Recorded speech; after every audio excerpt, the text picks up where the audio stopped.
de haberla puesto a grabar hace rato. Listo, ya está. Listo.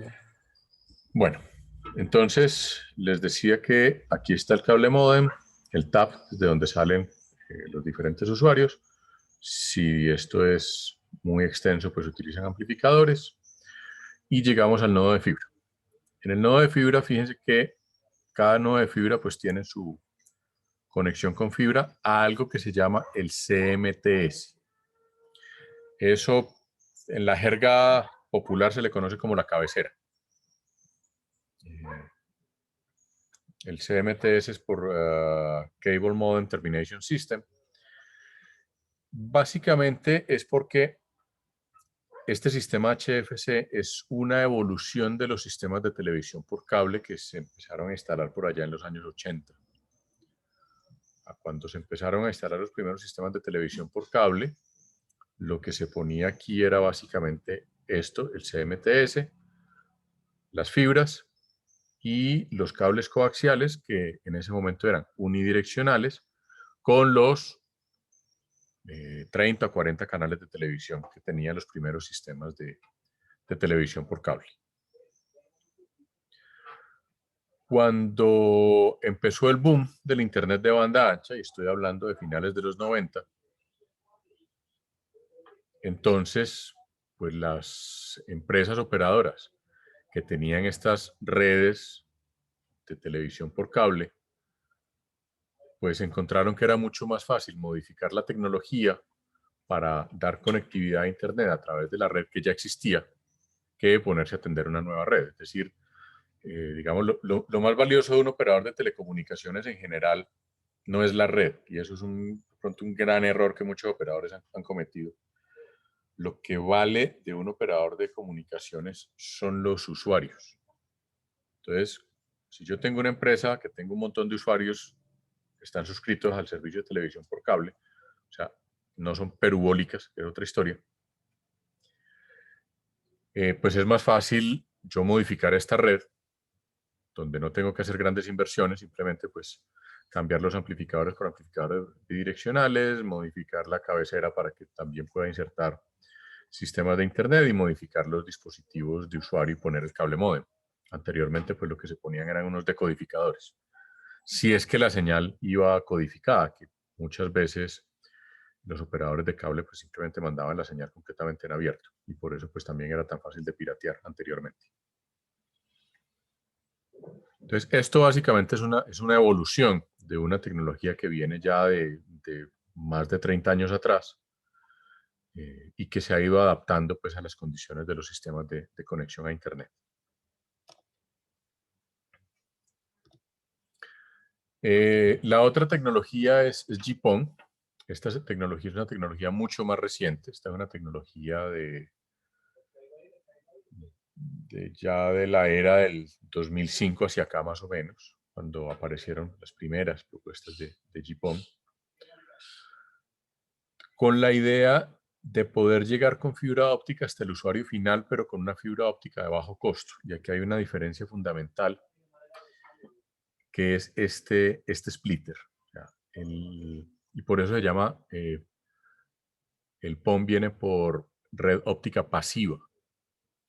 Las redes ópticas como esta que vemos acá es una red óptica activa, es decir, yo tengo elementos, o sea, esto es una sola fibra que va entre la cabecera y el nodo, y es una fibra, o son al menos dos fibras, una para transmisión y una para recepción, por eso las dos flechitas acá.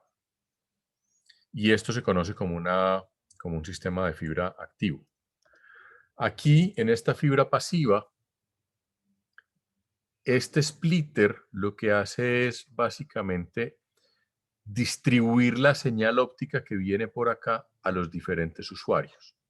¿Qué significa esto? Que cada uno de estos usuarios o estos ONUs que están acá, esto todavía no es el usuario final, están recibiendo todos la misma señal. Y simplemente cada uno la decodifica de acuerdo a sus necesidades. Es decir, hay un flujo grande de información y cada dispositivo la decodifica. Fíjense que aquí en esta gráfica estamos viendo los dos grandes casos de uso de GPON. El uno es para redes corporativas, que es este que está aquí con esta ONU, y el otro va y luego distribuye con DSL. Por ejemplo, mCali es uno que tiene una arquitectura de este tipo, donde va con red óptica pasiva hasta los gabinetes, hasta los ONUs, y de ahí distribuye a través de algo que llama un DISLAM a sus usuarios de VDSL, o sea, a sus usuarios residenciales. Entonces, pasamos por acá y aquí luego distribuimos al usuario final.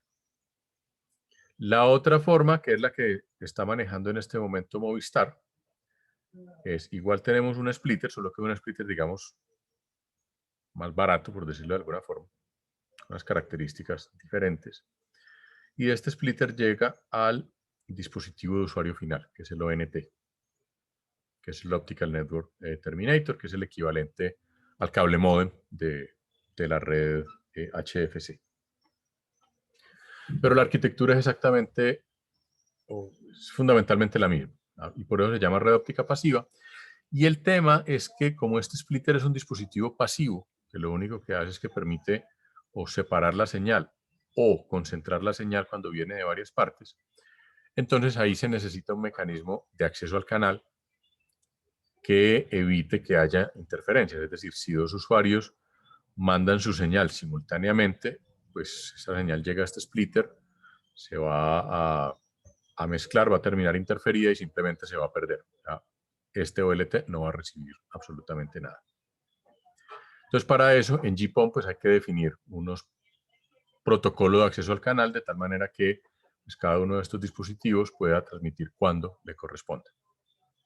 En el caso de GPON, pues es básicamente un esquema que se conoce como TDMA, que ya hablaremos un poquito más de eso más adelante. Luego aquí, desde estos OLTs a la red principal, a lo que se conoce como la red de núcleo o el núcleo de red, aquí aparecen distintas tecnologías y aquí todas estas son tecnologías que aunque todavía existen en la normativa, todavía se utilizan, son tecnologías que vienen de la década del 90. SDH, SONET, ATM son todas tecnologías que vienen de la década de los 90. Es lo que algunos llaman sistemas legados o tecnologías legadas. Pero ahí están, siguen funcionando, mal que bien, aunque la tendencia es migrar hacia redes tipo Ethernet. Aquí hablamos de Gigabit Ethernet, como les decía hace un momento, ya el estándar va en 40 Gigabit Ethernet y hay una versión que no sé si ya terminó la fase de estandarización, estaba en proceso el semestre pasado, que es 100 Gigabit Ethernet. O sea, aquí podemos llegar con 100 gigas. Y luego viene el tema de reuso, que ya de eso tendremos oportunidad de hablar creo que en el capítulo 2. Por cierto, si en algún momento tienen dudas, preguntas, inquietudes, observaciones, me pueden interrumpir. Ahora, esta sí la vimos un poquito con más detenimiento el martes. El tema es que con las famosas redes convergentes, y hoy en día convergencia significa de todo. Hasta hace unos años cuando hablábamos de redes convergentes era voz, datos, video. Hoy en día redes convergentes es voz, datos, video, más múltiples dispositivos, más múltiples verticales de negocio, más todo lo que a uno se le ocurra. Si ustedes miran, por ejemplo, los casos de uso de 5G, se habla, por ejemplo, de vehículos autónomos conectados a la 5G para poder para conducir un vehículo de forma autónoma desde una consola, es decir, yo mando mi carro a la 14 a hacer una vuelta y desde mi computador lo voy manejando porque tengo video y sensores y todo y lo estoy viendo todo en 5G. El problema es que donde el delay de eso sean 10 milisegundos, pues simplemente yo me doy cuenta de que atropello a alguien cuando ya el fulano está en el suelo. Y eso es una de las, digamos, de las restricciones que hay con esto, pero el caso es que ahí está todo dentro de estas redes. Y esto nos implica, pues, un montón de tecnologías que, como bien dice acá, hay temas de conectividad local y de área amplia. Esta también la vimos más o menos con detalle. Y quiero cerrar esta presentación. Esta ya es, creo que la última, penúltima diapositiva que nos quedaba de esta presentación, para mostrarles esto. Esto es una cosa que se denomina la red integrada espacio terrestre. Lo que acabamos de ver en las diapositivas anteriores hace referencia fundamentalmente a tecnologías terrestres, por cable además. ¿Sí? Cuando nos vamos a las tecnologías inalámbricas, entonces resulta que uno por un lado tiene el celular, por otro lado tiene el Wi-Fi, por otro lado tiene... El smartwatch. Ya hay algunos con gateway.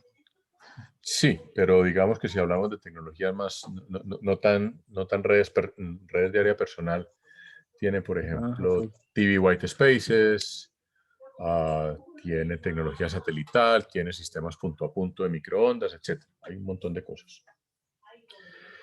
Y en los sistemas satelitales, que ahorita vamos a ver un poquito más de eso. Mentira, me faltan 2 diapositivas porque hay algo de satelital aquí. Pues en los sistemas satelitales tenemos distintas tecnologías. Tenemos por un lado este que aparece aquí que se llaman los hubs. Son plataformas estratosféricas. En inglés, hubs es por High Altitude Platform System. Si ustedes buscan un poquito, y eso va a ser parte de la tarea, van a ver que tanto Google como Facebook tienen proyectos con hubs. Inclusive hace, creo que 4 años ya, si no me falla la memoria, un trasto de estos de Google se estrelló aquí en el sur del país, por los lados del Huila. Si buscan por ahí las noticias, van a ver que bueno, inicialmente pensaron que era un meteorito, después que un ovni, eso fue todo un revuelo, hasta que finalmente por allá Google dijo, no, es que yo estaba haciendo una pruebita y se me olvidó contarle al gobierno colombiano que tenía un cacharro de esos volando por ahí. Pero bueno, estos hubs, como ven ahí, son aparatos que vuelan mucho más alto que los aviones. Normalmente vuelan a unos 60 kilómetros de altura. Un avión típico vuela máximo a 12 kilómetros de altura. Un vuelo transatlántico, que suelen ser los que más alto van, vuela a unos 12 kilómetros, que son aproximadamente 40.000 pies. Lo normal es entre 30 y 33.000 pies, que son alrededor de 10.000 metros, pero pueden subir hasta 40.000 en algunas rutas.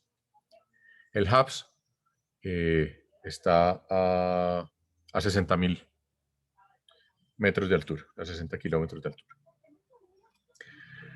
Luego están los satélites de órbita baja. Si ustedes han leído chismes de tecnología por ahí, saben que el amigo Elon Musk tiene un proyecto de estos, de una red satelital de órbita baja. Los amigos de Amazon tienen otro.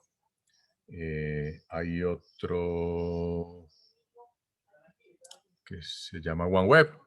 En fin, hoy en día hay al menos 3 proyectos de Internet vía satélite con tecnologías de estas de órbita baja.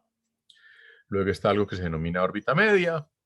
Y luego están los satélites tradicionales de toda la vida, que es órbita geoestacionaria, que son los que se utilizan hoy en día. DirecTV, Claro, Movistar Televisión, HughesNet. Ellos son tecnologías de satélite de órbita geoestacionaria. Estos satélites geoestacionarios están aproximadamente a 36.000 kilómetros por encima del Ecuador. Siempre orbitan sobre el Ecuador, es una característica de los geoestacionarios. Mientras que los de órbita baja están más o menos entre 600 y 800 kilómetros de altura, relativamente bajitos. A 800 contra 36.000, pues son mucho más bajitos. Y los de órbita media suelen estar a unos más o menos entre 2.000 y 10.000 kilómetros de altura. Depende de muchas variables. Y por acá están los vehículos no tripulados, que también hay toda una idea de utilizar vehículos no tripulados para proveer conectividad a Internet en zonas remotas. Y por aquí abajo tenemos todo lo que son las redes terrestres, las redes celulares como las conocemos hoy en día, el Wi-Fi y pues las estaciones terrenas de las tecnologías satelitales. Este concepto de la red integrada, en principio lo que dice es que si yo soy un usuario de un sistema inalámbrico, o sea, si yo tengo un teléfono de estos, un smartphone, yo voy a estar siempre conectado y simplemente no voy a saber si estoy conectado al Wi-Fi, si estoy conectado a la red celular o si estoy conectado a una de estas tecnologías de por aquí arriba. Y aún más, para mejorar la cobertura, algunos de estos sistemas van a utilizar a los aviones comerciales que están en vuelo como repetidores para poder dar servicio y mejorar la cobertura. Todo esto, por supuesto, se desarrolló antes de la pandemia, cuando había muchos aviones volando. Hoy en día, pues, mejor dicho, hoy en día hay muy pocos aviones en vuelo, entonces no es la idea que se tenía originalmente. O sea, si ustedes comparan lo que era el tráfico aéreo, por ejemplo, alrededor de Bogotá o en Colombia, en febrero, a lo que es hoy en día, van a ver que la diferencia es brutal. Pero bueno, esperemos a que de aquí al año entrante podamos empezar a volver a la normalidad y esto pues se puede usar. Esto es un concepto todavía futuro, o sea, esto es algo que está planteado más o menos para 2030. Yo que ya no me cocino con la primera agüita, como diría un buen amigo mío, estoy oyendo hablar de esto desde mediados de los 90, cuando se empezó a hablar de redes de tercera generación por allá en el año 93, 94, ya se estaba hablando de este concepto. Si ustedes esculcan por ahí van a encontrar sistemas como Iridium o como Globalstar, que fueron sistemas de órbita baja para telefonía celular que se pusieron en servicio por allá a finales de los 90, principios del 2000. No fueron los únicos proyectos que pudo haber hasta 10 proyectos simultáneos de este tipo de órbita baja a mediados a finales de los 90. Los dos que lograron despegar comercialmente fueron Iridium y Globalstar. Y pues comercialmente no funcionaron. Iridium todavía existe, pero Iridium tiene un nicho de mercado muy, muy particular, que son fuerzas militares, compañías petroleras, narcotráfico y guerrilla, fundamentalmente. Esos son los que hacen uso de estas tecnologías. Dentro de lo que es órbita baja, hay, como les decía, grandes proyectos como Starlink. Este Starlink es el de Elon Musk, que tiene un proyecto, fíjense que son 1.584 satélites en la fase inicial, en 72 planos orbitales. O sea, todas estas rayitas que ustedes ven aquí son planos orbitales. En cada uno de estos planos orbitales hay 22 satélites. Para que se hagan una idea de la magnitud de esto, Iridium tenía 77 satélites en el aire. Aquí pasamos de 77 a 1584.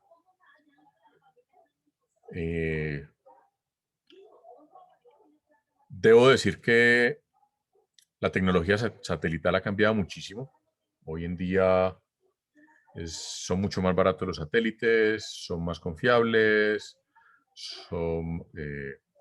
la empresa que está montando esto pues, es la que tiene los cohetes. A finales de los 90, montar satélites al espacio pues, implicaba depender de 3 entes públicos que eran la NASA por un lado, la Agencia Espacial Europea y la Agencia Espacial Rusa. Entonces, pues los costos eran muchísimo mayores, las restricciones eran muchísimo mayores porque había que esperar meses para tener turno en un cohete de estos. Pues se supone que estos cohetes, pues, estos satélites los van a poner al aire los de SpaceX. Bueno, si no les siguen estallando los cohetes.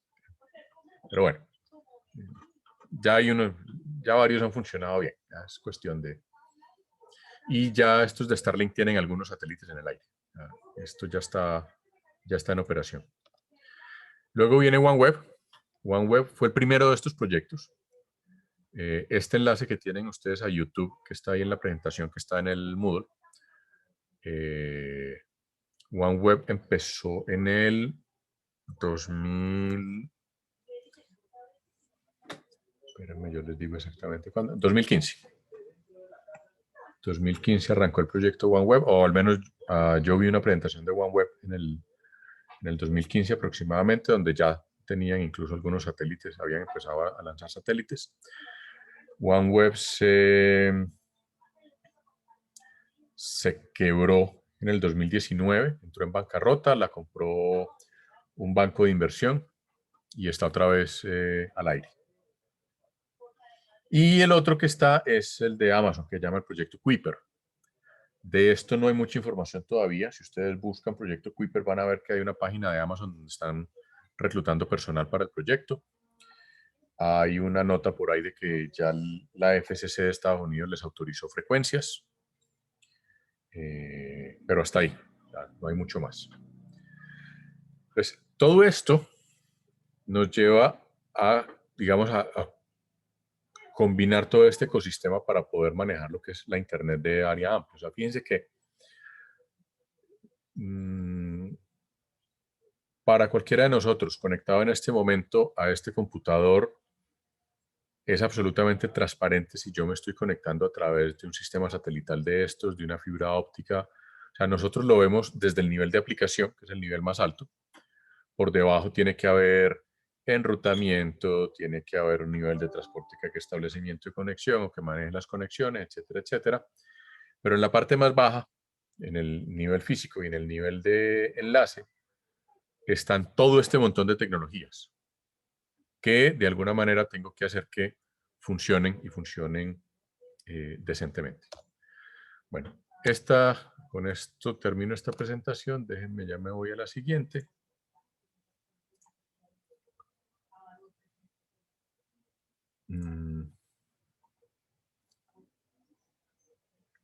Y en esta otra simplemente voy a mirar un poquito más en detalle el tema de las órbitas. Ya hablamos de la órbita geoestacionaria, 36.000 kilómetros siempre sobre el Ecuador. Ahí tenemos un problema complicadito porque cada vez hay más satélites aquí metidos. Hasta hace muy pocos años los satélites que quedaban fuera de servicio no se deorbitaban. Es decir, quedaban allá trepando haciendo basura. Hoy en día se utiliza el término de orbitar, básicamente para decir que al satélite se le deja una reserva de combustible para que cuando ya está terminando su vida útil, simplemente se baja a una órbita donde ya la gravedad de la Tierra lo empieza a atraer y el satélite va cayendo hasta que simplemente pues, entra a la atmósfera, se quema y usualmente pues cae casi siempre en el mar. Y no pasa nada. Entonces, tengo entendido que la mayoría ni siquiera caen, ¿no? Que la atmósfera directamente los desintegra. Muchos de esos, muchos ni siquiera caen. Los más grandes alcanzan a caer pedacitos. Ha habido casos, aquí en Colombia también desafortunadamente tuvimos, bueno, desafortunadamente no pasó nada, pero sí, un pedazo de satélite que le dañó el techo de una casa a una familia por allá, no me acuerdo dónde. Y en Australia también hace unos años cayó un pedazo de satélite. Pues normalmente los pedacitos que quedan caen en el mar o simplemente se desintegran. Muchas veces incluso los vemos como estrellas fugaces. O sea, cuando ustedes se vayan a un sitio como el desierto de la Tatacoa, a un sitio así donde haya una buena visibilidad del cielo, porque no hay mucha interferencia luminosa pues, de la ciudad, muchas de esas, entre comillas, estrellas fugaces que uno ve ahí, no necesariamente son pedazos de meteoritos, sino que a veces son pedazos de satélites. Y eso se hace también con los de órbita baja. Los de órbita baja simplemente cuando se les acaba su vida útil, ellos solitos se caen. No hay necesidad ni siquiera de hacer un proceso de orbitamiento. Si se fijan, hay muchas órbitas. Aquí se hace mención a este sistema, al Odyssey de ICO, que fue uno de esos proyectos de finales de los 90s de conexión celular satelital. Aquí está Iridium, aquí está Globalstar más o menos. Y había otros proyectos con unas órbitas un poquito exóticas. Fíjense, esta órbita, que es una órbita bien exótica, que es una órbita muy excéntrica. Normalmente estas órbitas son elípticas, pero son más o menos, digamos, son una elipse muy cercana a una circunferencia y con foco en la Tierra. Pero hay unas que son unas elípticas bastante grandes como este. Este es un sistema ruso, un sistema de televisión ruso que utiliza esta órbita exótica. ¿El gráfico está a escala? El gráfico está más o menos a escala, sí.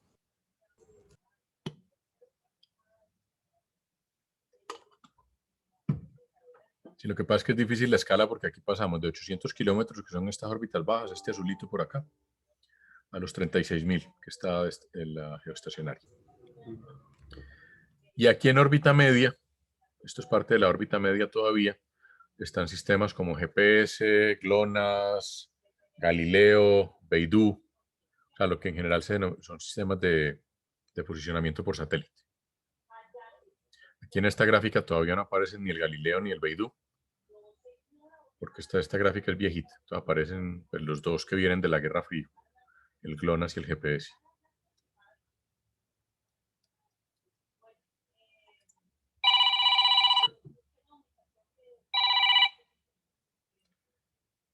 Deme un segundito que no sé por qué me está llamando Juan Manuel.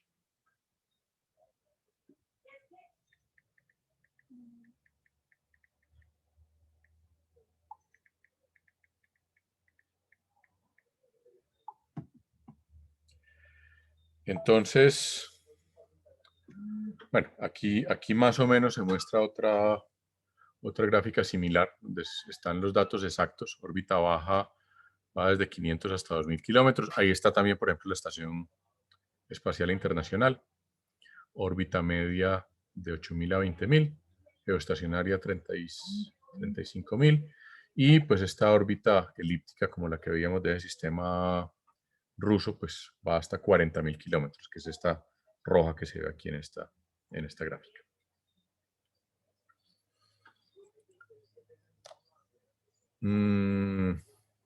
Esto luego lo miran ustedes, aquí no sé por qué. Bueno, estos son ángulos de elevación. No, aquí viene un tema que es toda una discusión con el asunto de qué es mejor, si satélites o no, o terrestre, y es porque dependiendo del sitio de la Tierra donde uno esté, el ángulo de elevación para llegar al satélite puede ser o muy hacia arriba, como en el caso nuestro. Usualmente las antenas nuestras están casi siempre apuntando más o menos hacia arriba. O hay unas que son muy rasantes. Si uno se va a países como norte de Alemania, norte de Francia, países nórdicos, las antenas están prácticamente horizontales, las antenas satelitales. ¿Por qué? Porque pues tienen que estar apuntando al ecuador. Entonces eso hace que al tener tan bajo ángulo de elevación, pues queden obstruidas por diferentes obstáculos, árboles, edificios, casas, etc. Luego viene otra discusión por ahí, que es el tema de qué es mejor, órbita geoestacionaria, órbita baja. La órbita geoestacionaria tiene una gran ventaja y el satélite siempre está en el mismo punto. O sea, yo apunto una antena, la dejo fija y listo. Pero si yo lo que tengo es un dispositivo móvil, pues ¿cómo diablos apunto al satélite? ¿O cómo hago para que ese satélite me dé cobertura? Eso más o menos está solucionado. Hay tecnologías para ello. Si ustedes piensan en empresas como Inmarsat, Inmarsat tiene un dispositivo que se llama el Vigan, que no me acuerdo si la tengo en una de estas diapositivas. El Vigan es un maletincito pequeño donde no hay ni siquiera que apuntar la antena y es un dispositivo portátil que me da más o menos 2 megabits por segundo de conexión a internet y una línea telefónica. Se utiliza usualmente para zonas de desastre o pues si estoy en la mitad de la nada en un velero dándole la vuelta al mundo, así como la película aquella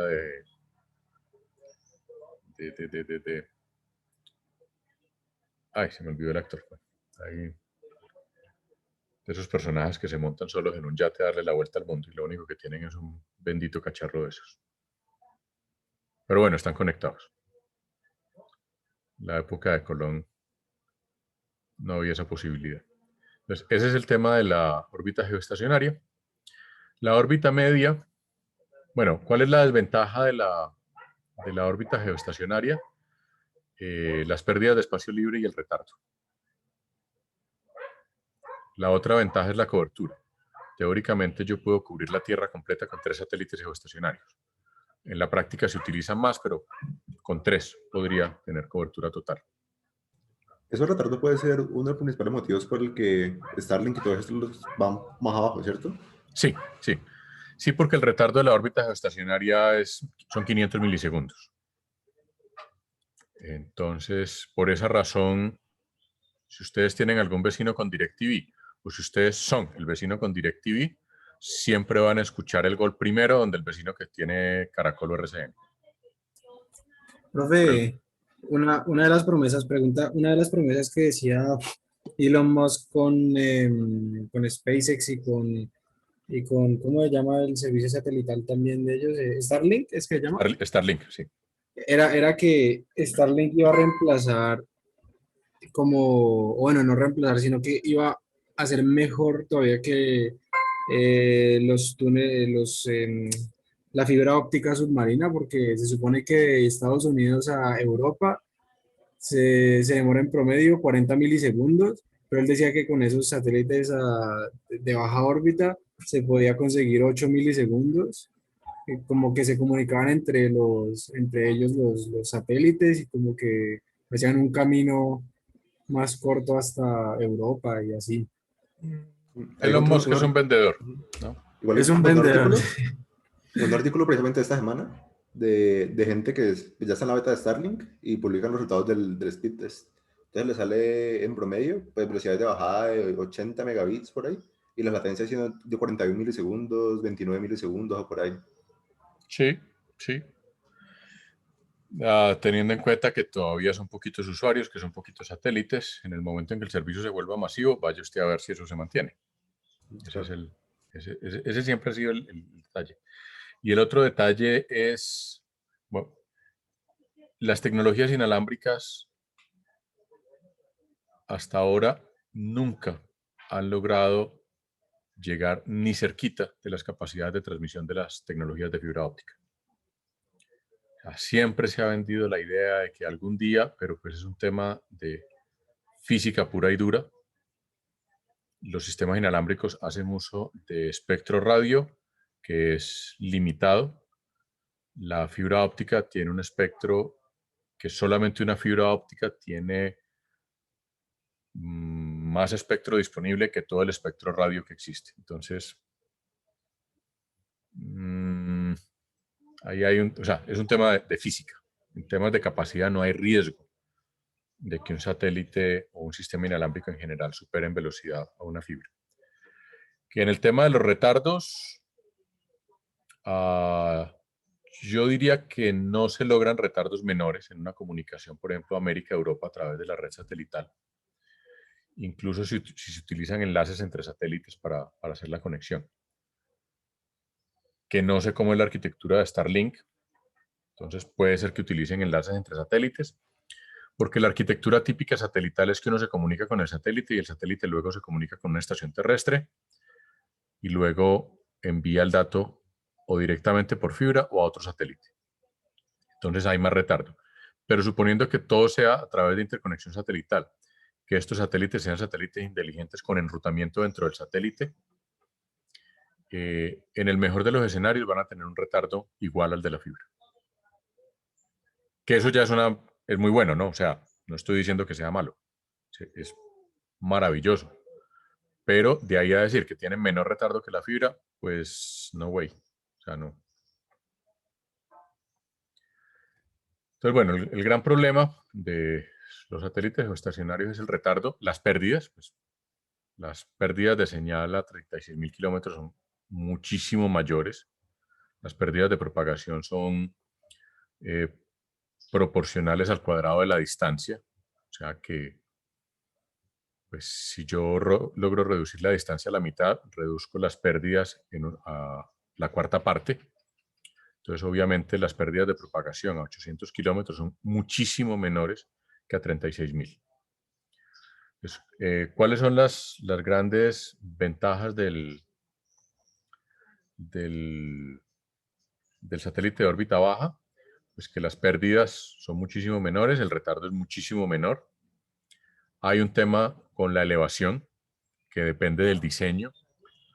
Por eso un sistema como Starlink utiliza tantos satélites, porque están precisamente para poder lidiar con este tema de la elevación. Y el gran problema es que la posición de los satélites es variable. Es decir, en una red celular, el usuario se mueve con respecto a la antena. En una red de órbita baja, es el satélite el que se mueve con respecto al usuario.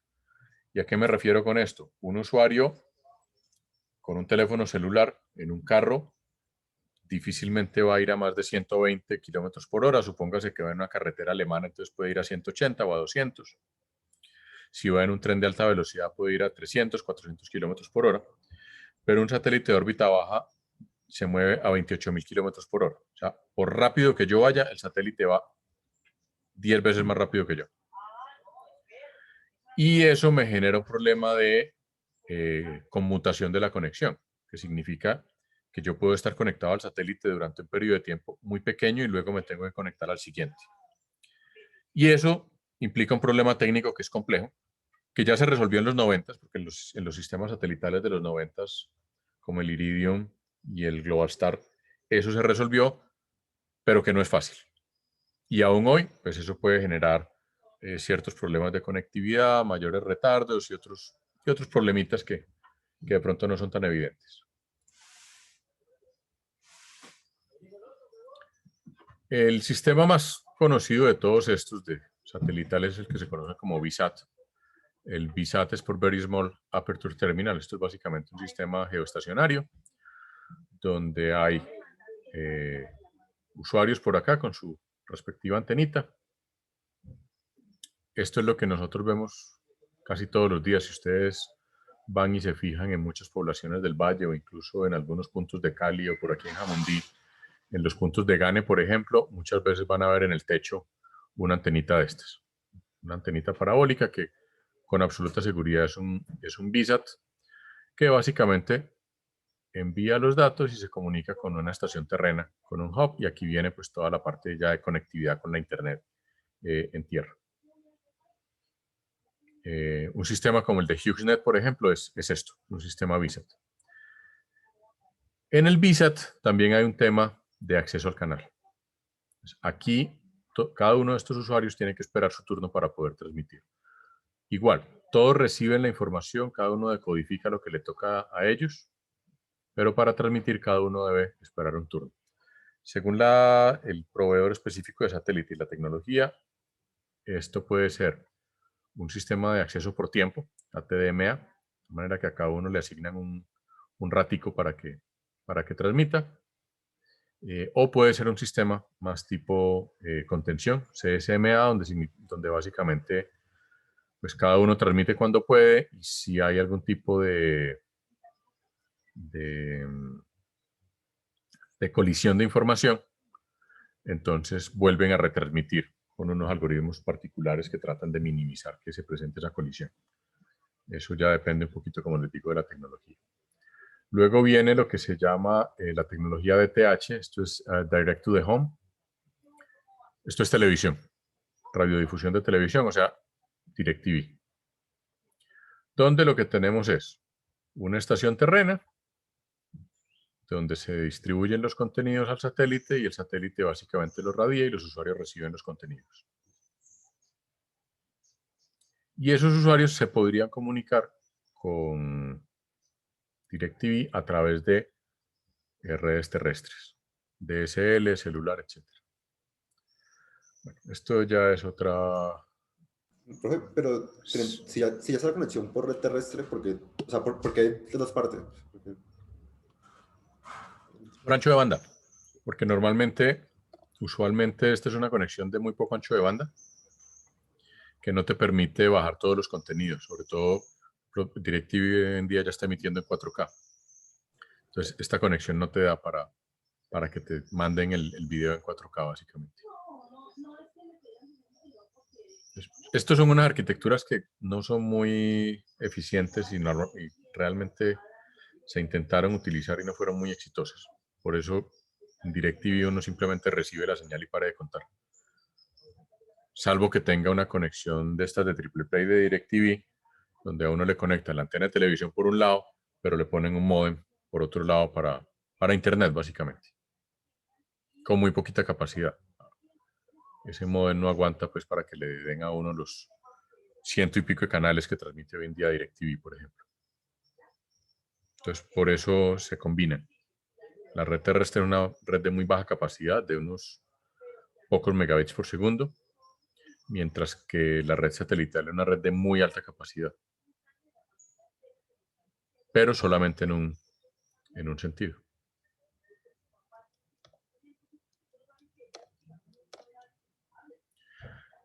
Bueno, esto ya lo miran ustedes después. Esto es simplemente un recuento histórico. Esto es Iridium.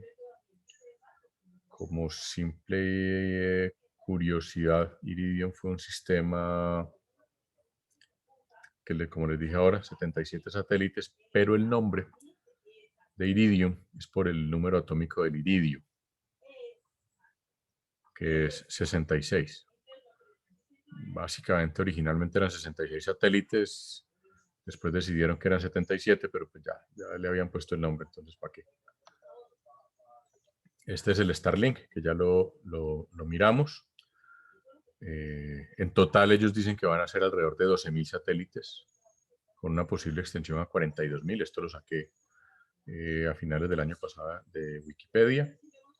El primer despliegue van a ser 1.584 en una órbita de 550 kilómetros. Una segunda con 2.800 y pico de satélites. Esto son las bandas de frecuencia donde van a operar estos satélites, banda KU, banda KA. Estos son 12 GHz más o menos, estos son 26 GHz. Aquí hay todo un rollo también, porque esta banda KA es una de las bandas que también se va a utilizar para quinta generación, entonces ahí hay un tema de convivencia que está todavía por resolver. Y un tercer grupo de satélites, que según ellos son aproximadamente 7.500 satélites en una órbita mucho más bajita, 340 kilómetros, en la banda V. Esta banda V son 80 GHz, o sea, es una banda mucho más alta. Allí un poco el tema es que a esas frecuencias, pues igual, la cobertura va a ser un poquito compleja, sobre todo si uno tiene dispositivos móviles. Es decir, ahí, si ustedes miran, la gente que hoy en día está haciendo pruebas con Starlink, son todos terminales fijos, con una antena pues, con ciertas características. Ya si uno va a terminales móviles, pues la cosa puede cambiar. Pero bueno, es un proyecto supremamente ambicioso, que si tiene éxito comercial, pues va a ser lo máximo, porque va a cubrir prácticamente todo el planeta. O sea, uno va a poder estar conectado a Internet a donde quiera que se vaya, sin ningún problema. O sea, en el Pacífico colombiano, por allá en la vereda del Tigre de Tumaco, va a tener conexión satelital de banda ancha. Pero los polos no seguirían teniendo problemas. ¿Cómo? Los polos. No, los polos nunca han tenido conectividad satelital. O sea, técnicamente no es posible. Listo. Para pensar en dar conectividad en los polos hay que pensar en otras cosas. Que hay soluciones, es decir, la gente que está en los polos no está completamente desconectada, porque hay algunas tecnologías de satélite que sí alcanzan a dar algo de cobertura en los polos, muy restringida, pero hay cobertura. Los geoestacionarios alcanzan a dar cobertura en los polos.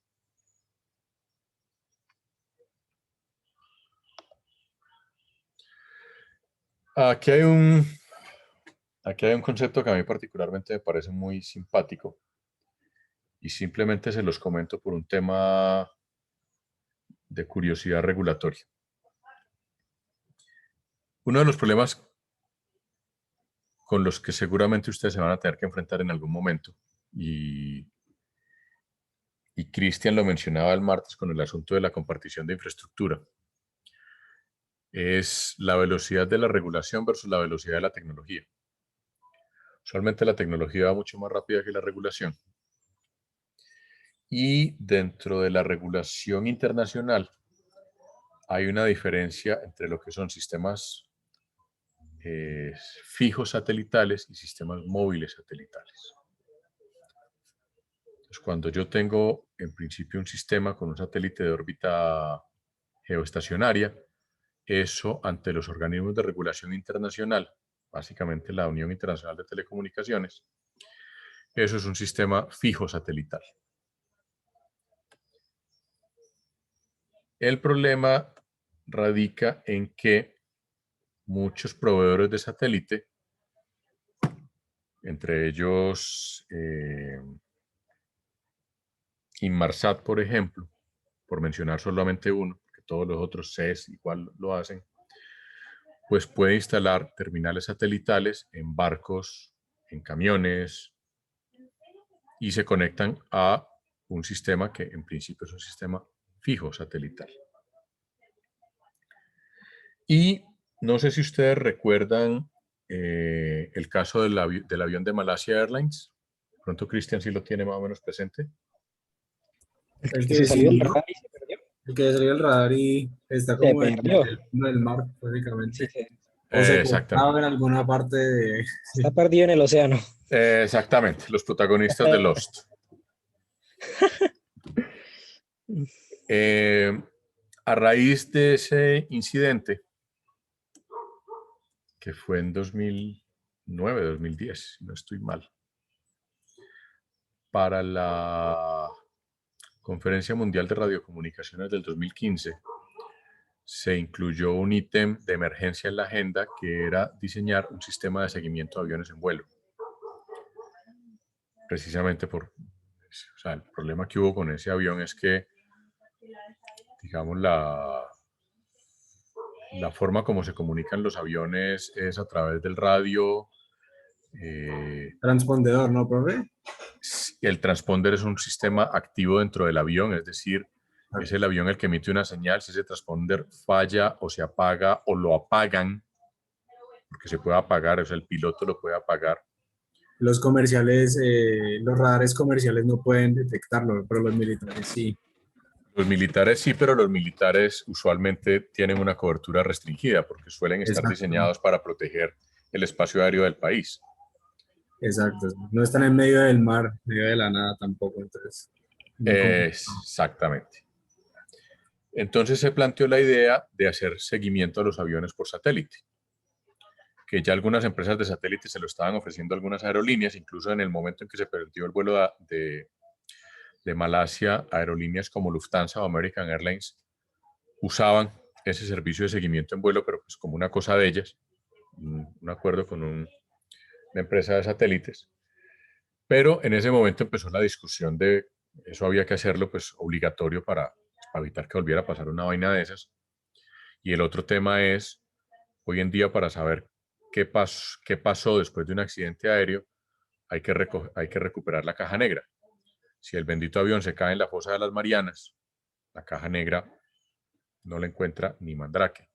Hubo un caso muy famoso también hace unos años con un vuelo de Air France que salió de Río de Janeiro y se cayó en medio del mar, que se demoraron 2 años en encontrar la caja negra y los franceses se gastaron una fortuna que tuvieron que mandar submarinos y otro montón de cacharros a buscar las benditas cajas negras.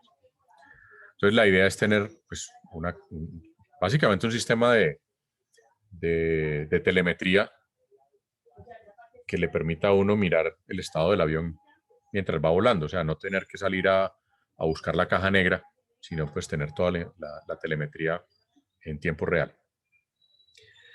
Pero el problema regulatorio con esto era que, como era un sistema fijo, no podía ir dentro de un avión. Entonces se inventaron esta vaina. Es simplemente una forma de cómo carajos se le hacen un esguince a la ley, que se llaman las estaciones terrenas en movimiento. Como dijo Galileo, está fija, pero se mueve. Entonces, esto es una figura del servicio fijo por satélite que se mueve.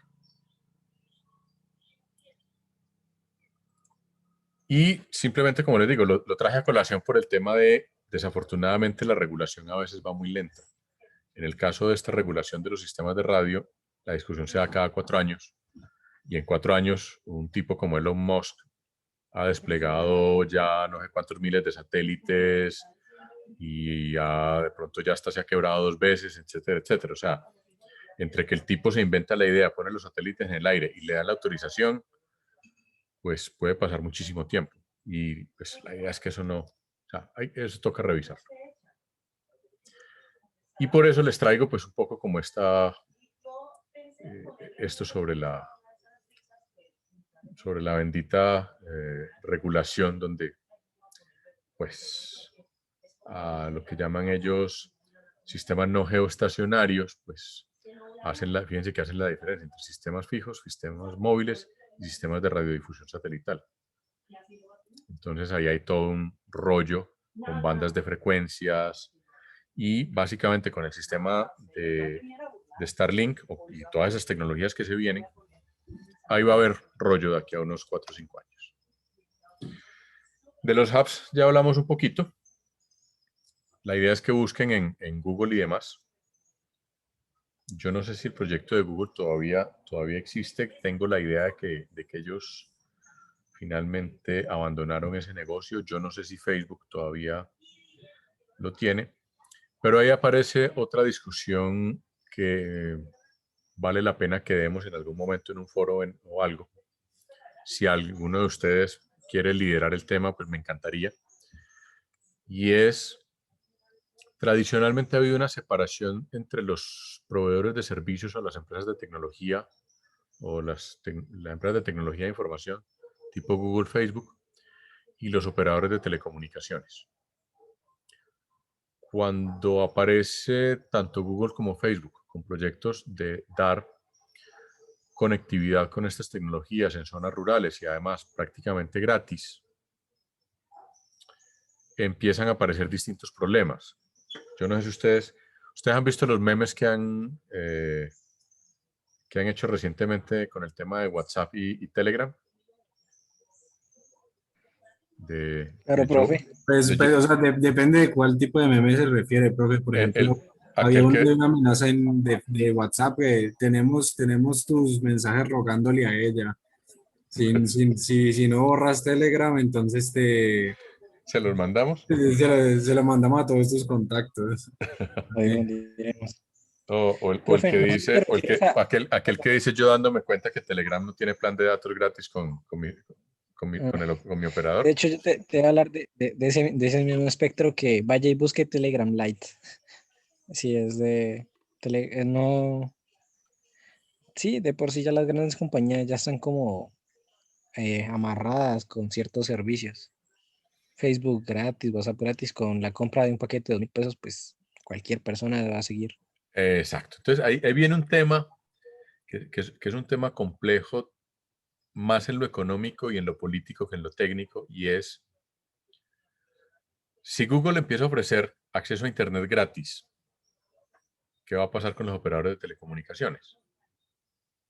¿Y dónde va a estar el negocio de Google? Es decir, si yo hoy en día le pago a Claro para que me dé conectividad a Internet, pero Google me dice que eso es gratis, ¿dónde carajos está el veneno? Yo creo que si Google llega a hacer eso, el CEO aparece muerto por algún lado. Porque Sí, es mucha plata la que está en el medio, o sea que... son muchos intereses en juego. Sin embargo, como les digo, tanto Google como Facebook tuvieron o tienen proyectos de dar conectividad a Internet, donde el negocio de ellos no es la conectividad. O sea, Para ellos no tendría mucho problema dar conectividad gratis. Es más, Google durante una época tuvo un montón de zonas Wi-Fi gratis en Estados Unidos, que ya no son gratis, pero bueno, porque su negocio no es ese, su negocio es la información, o sea, su negocio es eso, guardar mis mensajes para poder luego extorsionarme con ellos, básicamente. Jugar con mi información, tener la información y saber yo qué hago, dónde vivo, dónde me muevo, qué compro, qué visito. Yo a veces, aunque todavía no lo desactivo, me asusto cuando mensualmente me llega el mensaje de Google de mira qué hiciste este mes y dónde estuviste. Y yo digo, ups, mierda. Pero bueno, simplemente la ventaja del HAPS es que es todavía mejor que el sistema satelital de órbita baja, es todavía más bajito. El problema es que sus cacharros, pues hay que mantenerlos en el aire. Pues hay básicamente dos enfoques de HAPS. Esos balones de helio, como los que están ahí, globos de helio, o otro que es con unos avioncitos que funcionan con energía solar. Y por último, ya para terminar y dejarles la tarea, está algo que se llama espacios en blanco de televisión. Esto es básicamente una tecnología que utiliza las mismas frecuencias de la televisión, solo que hace uso de los canales de televisión que están desocupados, que suelen ser bastantes en casi todos los países y sobre todo en áreas rurales y áreas donde hay poca conectividad, porque hay un tema y es que en un mundo cada vez más hiperconectado, y yo creo que ustedes si han visto noticias, han visto el tema de la pandemia, en un mundo hiperconectado como el nuestro, todavía hay regiones donde no hay conectividad y lo que antes se denominaba la brecha, como la quieran llamar, brecha económica, etcétera, hoy en día es una brecha de conectividad. Es decir, hoy en día ya la brecha no es tanto económica, que lo sigue siendo, por supuesto, sino que a eso le agregamos una brecha de conectividad, o sea, los que tenemos conectividad versus los que no tienen conectividad y no tienen acceso a un montón de cosas. Igual se salvan de que los esté espiando Google, Facebook y demás, pero tampoco hay, en este momento en el país, hay muchísimos niños que no pueden estudiar porque no tienen cómo. Simplemente porque donde viven no hay riesgo de conectarse a Internet. Pues, la idea de espacios en blanco de televisión busca un poco dar cobertura en esas zonas, que son zonas muy extensas, donde se puede dar pues, un ancho de banda decente y con una cobertura mucho más grande y por lo tanto a un precio muchísimo menor que la cobertura celular. La tecnología como tal no es muy distinta a la celular. Digamos que hay un tema en cuanto a que hay que garantizar pues, que no haya interferencia con los canales de televisión y eso implica pues, unas características particulares de los equipos. Pero por lo demás, digamos, la tecnología es muy similar a las redes celulares. Y el nombre es más por un tema regulatorio que por un tema técnico. Pero la idea es dar precisamente conectividad en esas zonas muy remotas. En este momento, por ejemplo, hay un proyecto de dar conectividad en el Pacífico, en toda la zona al sur de Buenaventura, que es una zona que está absolutamente desconectada con esta tecnología de espacios en blanco de televisión. Igual, es un experimento que pues, vamos a ver cómo funciona. Una de esas tecnologías de espacios en blanco es este estándar IEEE, el 802.22. Y bueno, voy a dejar ahí, luego seguimos con el resto, para que hablemos de la tarea. Yo en un rato les pongo la tarea en el Moodle, porque la idea es la siguiente, 2 puntos. Bueno, en este momento hay 6. ¿Quién me falta? ¿Cuántos somos, profe? Espérate un momentico que me parece que son 7. Un segundo. ¿Falta Figueroa, de pronto? Sí, falta Figueroa. No, yo estoy aquí. ¿Dónde? Ah, está con donde María Diomar. Ah, ok, ya, listo. Resuelto el misterio. Ah, misterio. Ya, pues. Entonces, ahora sí, volvamos. Ustedes son 7. La idea es que cada uno tome una tecnología. La idea es que alguno se encargue de Hubs, por ejemplo. La idea es que otro se encargue de JPON, que otro se encargue de Doxys, por ejemplo, que otro se encargue de 5G. Profe, me O, podría coger 5G, es que mi papá pues trabaja con eso. Entonces sería un poco pues, más fácil para mí. Más completo para ustedes también. no sé, eso sería jugar con desventaja, pero no sé si los demás están de acuerdo. Pues que él no la va como a exponer o algo así, o... Sí, la idea es que Ah, cada uno de ustedes haga una presentación muy, muy breve de unos 10 o 15 minutos y al final pues hagamos como una ronda de preguntas. no, pues si él trae buena información, pues yo no tengo ningún problema. Ujú.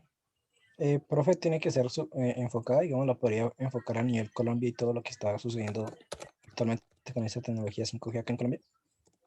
La idea es hablar un poquito de qué va la tecnología, qué capacidades tiene y luego sí se puede hablar un poquito como del despliegue o en qué estamos aquí.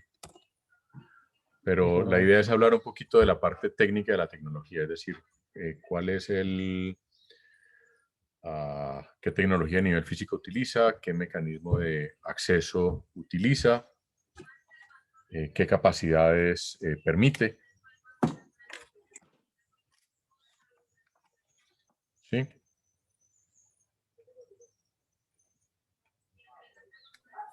Y los temas, que cada uno se lanza por el que uno quiera, o tú los asignas, o... Yo los puedo asignar o si quieren ustedes se ponen de acuerdo y luego me mandan un mensaje y me dicen quién quedó con qué. Ah, ok. Los temas son plataformas estratosféricas, o sea, hubs, GPON, DOCSIS, que es básicamente híbrido fibra coaxial, 5G, si quieren le meten 6G también, 5G es suficiente, XDSL,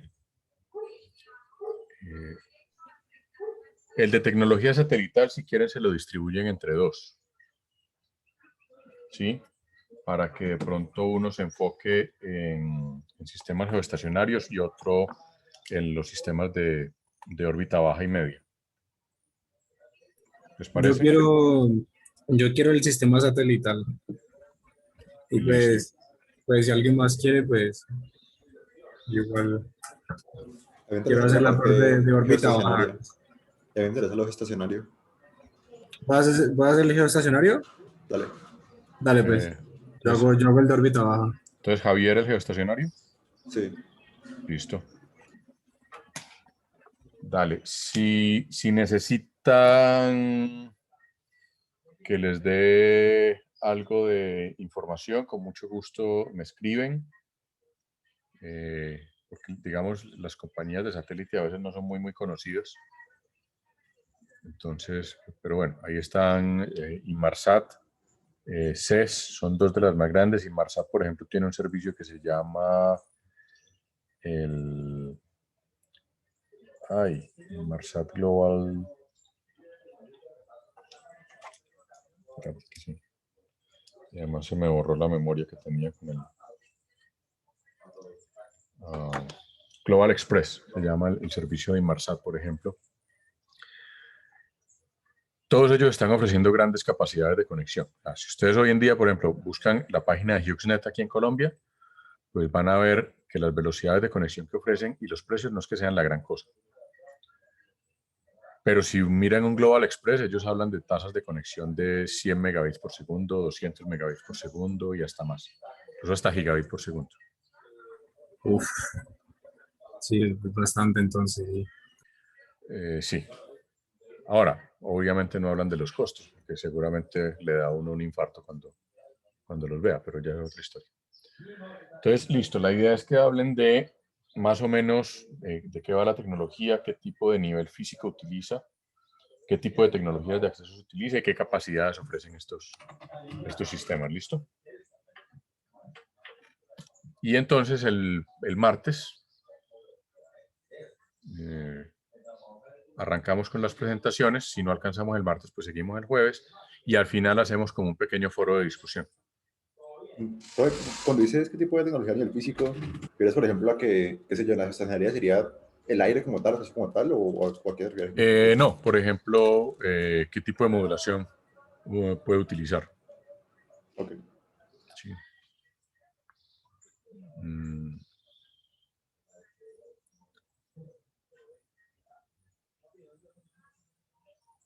O qué tipo de mecanismo de acceso al medio, por ejemplo, en el caso del enlace de subida, que usualmente es un medio compartido.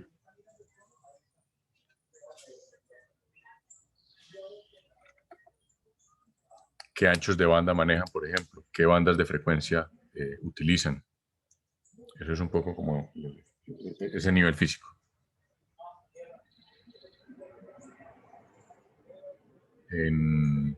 Bueno, ahí veían en la diapositiva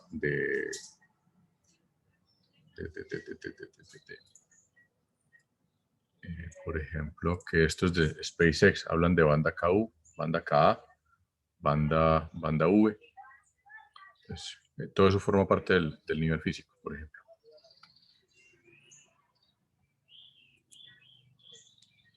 ¿Listo?